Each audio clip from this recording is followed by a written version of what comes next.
Chat GPT being replaced? Good evening, everyone. Today we'll be discussing Google's new chatbot, Gemini. Now, you may have heard of their earlier model, Bard, which came out several months ago, but recently Google released their newest model, Gemini, which is rumored to even surpass ChatGPT's GPT-4. Today we'll be looking at the specs for this new model and even conduct a few tests so that you can see the results in real time. Make sure to stick to the end for a breakdown review of the comparison between these two models. Let's get started.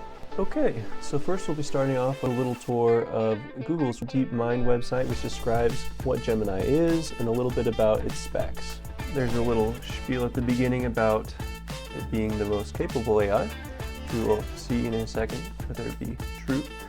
And a little explanation on the word multimodality, a word that gets thrown around a lot these days in reference to AI. It's a pretty good definition: reasoning seamlessly across text, images, audio, video, and code. A pretty good definition, in my opinion.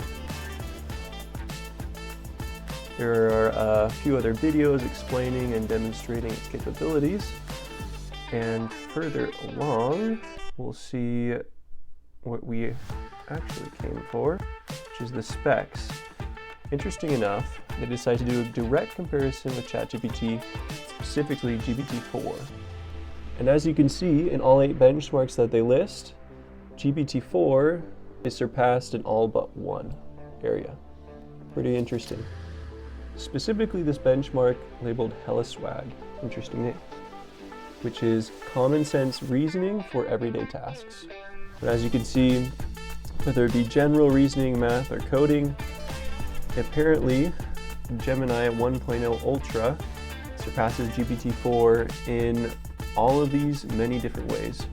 In some cases, the margin's a little bit wider, like in the instance of the general capability, 90% versus 86%. Some of them are very, very small, like 0.4% difference in big bench reasoning. Before we move on, let's review the multimodal section as well. It goes over the image capabilities, which Gemini surpasses in all aspects, mostly by small margins like this VQA V2, mostly by small margins like in this case here, but in a few big ways as well, like in this infographic area, which is a 5% increase. In addition, we have increased video captioning and video questioning and answering capabilities, along with audio recognition, which in every single one of these multimodal cases surpasses either a small or slightly larger wave. So it's definitely better in a lot of different ways. At the same time, is that difference enough for GPT-4 users to switch over completely? Let's find out. Now, first impressions, you can tell that Gemini has taken a lot of inspiration from Chat GPT, and it's especially notable with them both here in dark mode. Not only do you have the example prompts right here and ready to use, but you also have a very similar setup for the prompt bar. Gemini's colors are kind of fun though. I kind of like the little more colorful aspect of it. Could just be because we're in dark mode here. It is a nice touch. Moving on, we're going to give Gemini Advanced and ChatGPT-4 a complicated prompt. From there, we'll see which is more efficient, which gives the best answer. And they're off to the races. Well, as you can see, we get a very interesting result. It looks like Google thought we needed the data from 2022 and was not able to find the data from 2021. It is trying to predict the sales for 2023. For that reason, it has not given us an answer, unfortunately. But ChatGPT-4, conversely, was able to give us an answer of 27 billion, along with the method that it used to make this analysis. That being said, if we gave Google a little more time and explanation, I'm sure we could eventually get it to put out an answer, but it's still rather unfortunate that it wasn't able to give us one in the first place. Upon further review, it looks like Gemini is unable to interpret the numbers here in the picture, so that is definitely a count against it. We'll see what it might look like in the future. Hopefully Google is able to update that. Now we're going to be testing the creative abilities of both Gemini and ChatGPT by asking it to describe a picture in a 5-word sentence. All right, and the results are in. Asking it to describe a 5-word sentence. Gemini Advanced gave us the colorful robot cleans diligently. With the GPT-4, robot cleans colorful data charts. I can see both ways. I do like Chat GPT's ability to recognize that these are actually spreadsheets and data charts.